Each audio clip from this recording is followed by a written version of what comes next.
Hey, it's Clay, and this will be a video chart on ticker symbol CHK. We will take a look at the 30-minute time frame. Real quick, what do I mean by 30-minute in case maybe you're new to charts?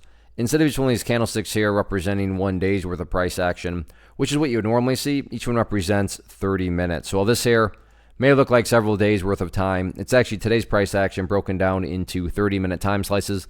I like to this time frame that does a good job of telling the quote-unquote story of the price, and then makes mapping out where levels of support and resistance a bit easier to see. Don't really state the obvious, but I will anyways. Monster movement today, not only from the price action perspective, but you had huge volume on the day with all the news events going on with drones and all that sort of stuff. Yeah, a lot of energy stocks were booming. So now it just kind of becomes a matter of can these momentum movements continue to build upon itself. So with that, let's map out some areas of support and resistance going forward. First level of support is what I would call the ideal level. And we say, hey Clay, what would make this chart look the absolute strongest going forward? And that would be if the price can stay up there above $2. Now, don't get me wrong. If the price falls below $2, I'm not saying the entire chart is destroyed or ruined or anything like that. But yeah, if the price could manage to stay up above that level, that would definitely be a massive sign of power going forward.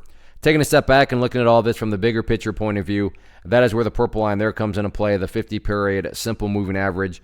Keyword being moving. As time goes by, that line is going to move itself higher and higher. So a very straightforward way to judge the health of the move, that right there I'm defining as the move. Just watch that purple line. As long as the price stays above that line, as the line itself moves higher and higher, then the bulls are in full health, the bulls are all in full control. However you must visualize that, that is what is being represented. Again, yeah, staying up above the $2 mark would be great, but from the grand scheme of it all, as long as the price is above that purple line, the bulls 100% own the chart. What about levels of resistance?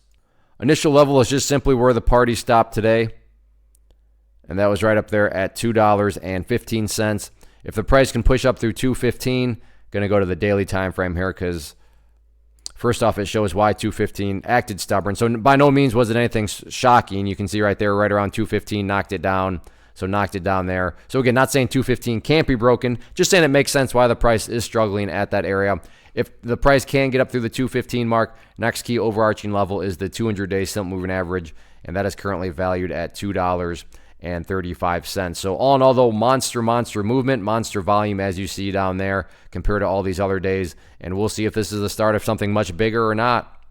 One of the biggest questions I get is, hey Clay, how do you find the stocks that you trade? So what I've done is put together a free resource guide where I talk about the tools that I use to locate stocks that I find interesting and think may have potential. So if that sounds like something that could add value to you as a trader, then click on the image that is up on the screen right now and I will email you the guide. The guide itself is very short and to the point, and best part, it's completely free.